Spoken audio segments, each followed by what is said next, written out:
تراویح کی جو نماز ہے یہ حضرت عمر کی سنت ہے. نبی نے تیسرے دن صحابہ کو منع کر دیا تراویح پڑھنے سے اور غضبناک ہوئے. اس سے کسی نے سوال پوچھا کہ کیا اس پہ غضبناک ہوئے کہ نماز پڑھنے کیوں آ رہے ہو؟ اس نے کہا نہیں، غضبناک اس پہ ہوئے کہ فرض نہ ہو جائے. یہ بھی گھمایا ہے بات کو. بھائی غضبناک اگرچہ وجہ یہی تھی کہ فرض نہ ہو جائے، لیکن غضبناک ہوئے اس پر کہ دوبارہ پڑھنے کیوں آ رہے ہو، اتنا شوق کیوں دکھا رہے ہو. تو حدیث کے مطابق تو غامدی صاحب کی بات پھر صحیح معلوم ہوتی ہے کہ تراویح سرے سے بولو بھائی پڑھنی ہی نہیں چاہیے، کیونکہ نبی تو غضبناک ہو رہے ہیں کہ کیوں آ رہے ہو. حضرت ابوبکر صدیق رضی اللہ تعالیٰ کے دور تک یوں ہی چلتا رہا. حضرت عمر کا دور آیا تو حضرت عمر رضی اللہ تعالیٰ نے 2-3 کام اس میں شامل فرمائے. نمبر 1 فرمایا اب پورا مہینہ مسجد پڑھیں گے. نمبر 2 پورا قرآن پاک پڑھیں گے. نمبر 3 با جماعت پڑھیں گے. نمبر 4 پورا مہینہ پڑھیں گے. اذان میں الصلاۃ خیر من النوم کا لفظ حضرت عمر نے بڑھا دیا تھا. کے اندر بخاری کے الفاظ ہیں، آپ علیہ السلام سخت ناراض ہوئے اسی حدیث میں، اور آپ نے فرمایا کہ جاؤ اپنے گھروں میں جا کے نماز پڑھو. اور وہ جو میں نے پہلی حدیث بیان کی تھی نا، وہ اسی حدیث کا ہے. آپ علیہ السلام فرمایا کہ مرد کا فرض کے سوا باقی جو نفلی نمازیں سب سے افضل نماز وہ ہے جو اپنے گھر میں پڑھتا ہے. میری اس مسجد میں نماز پڑھنے سے بھی بہتر نماز ہے. یعنی اللہ کے نبی کے پیچھے کوئی فرض نماز کے سوا نفلی نماز پڑھے اور مسجد نبی میں بھی پڑھ رہا ہو، تب بھی ان دونوں سے بہتر ہے کہ گھر میں وہ نفلی نماز پڑھے. کہ جو تراویح نہیں پڑھتا اس کا روزہ ہی نہیں ہوتا.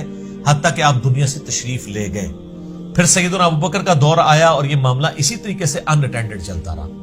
پھر حضرت عمر کا دور آیا تو حضرت عمر کے بھی ابتدائی کچھ سال اسی طریقے سے گزرے.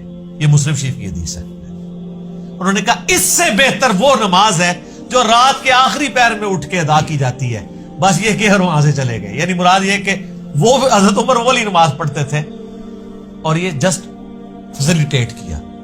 حضرت عمر بھی اس کو افضل نہیں سمجھتے تھے، لوگوں کو اکوموڈیٹ کیا. اس لیے شیعہ کا یہ موقف ہے کہ حضرت عمر نے جو شروع کروایا وہ اس کو بدعت سمجھتے ہیں.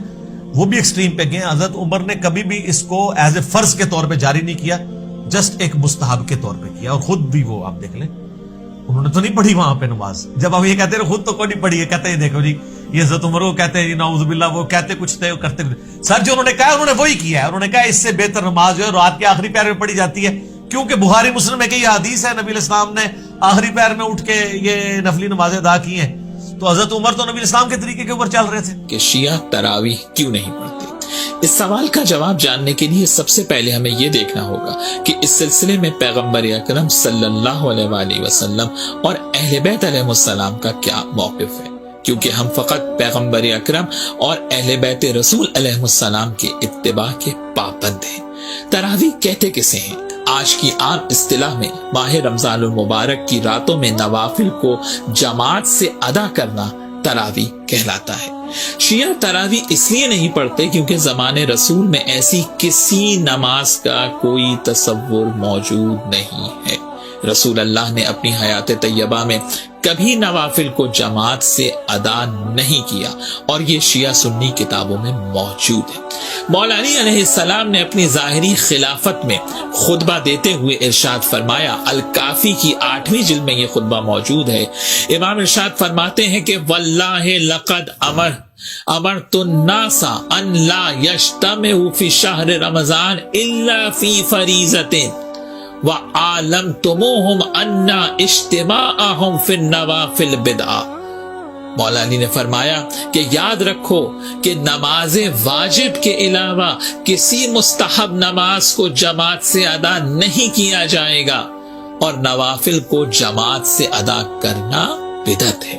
مولا علی علیہ السلام نے جو حق بات تھی سیرت رسول کے مطابق وہ لوگوں کو بتا دی. کیا باب مدینۃ العلم سے زیادہ بھی کوئی سیرت رسول اور سنت رسول کو جانتا تھا کہ ماہ رمضان المبارک میں نوافل کو ادا کریں، مستحب نمازیں ہیں، قیام اللیل کریں، لیکن ایسے انجام دیں جو رسول اللہ صلی اللہ علیہ وآلہ وسلم کی سنت کے عین مطابق ہو.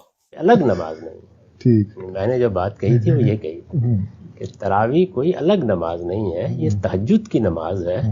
اب سوال پیدا ہوتا ہے قیام اللیل سے مراد کیا ہے؟ یہاں پہ میں تراویح کا جو پس منظر ہے وہ بیان کر دینا چاہتا ہوں. دیکھیے جیسا کہ ہم نے خطبے میں بھی دیکھ لیا، اللہ نے قیام اللیل جو ہے اسے فرض نہیں ٹھہرایا تطوع. قرآن مجید میں بھی اس کا کوئی ذکر نہیں. حضور نے تراویح کی نماز یا قیام اللیل نہ اسے فرض قرار دیا، نہ اس کے بعد جماعت کوئی اہتمام کیا مستقل. صرف 3 راتیں آپ نے جماعت کروائی ہے، اس میں 8 رکعتیں آپ نے پڑھی ہیں کہ جو آپ کا معمول تھا تہجد کا وہ پڑھی، اور تہجد کے وقت ہی جماعت کرائی ہے.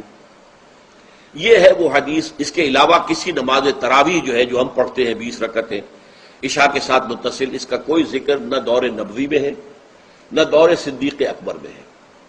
یہ دور حضرت عمر کی خلافت میں ہوا ہے، اور ہم نہیں کہہ سکتے کتنے سال کے بعد ہوا ہے. حضرت عمر رضی اللہ تعالیٰ عنہ کی خلافت کا دور جو ہے وہ تو 10 برس ہے. ہو سکتا ہے 5 برس کے بعد ہوا ہو، 6 برس کے بعد ہوا ہو، 12 ہوا ہے ان کے عہد میں. اس کو آپ نے خود بدعت بھی قرار دیا ہے، لیکن بدعت حسنہ. بدعت کس اعتبار سے؟ لغوی اعتبار سے، نئی بات، اس لیے کہ حضور کے زمانے میں نہیں تھی.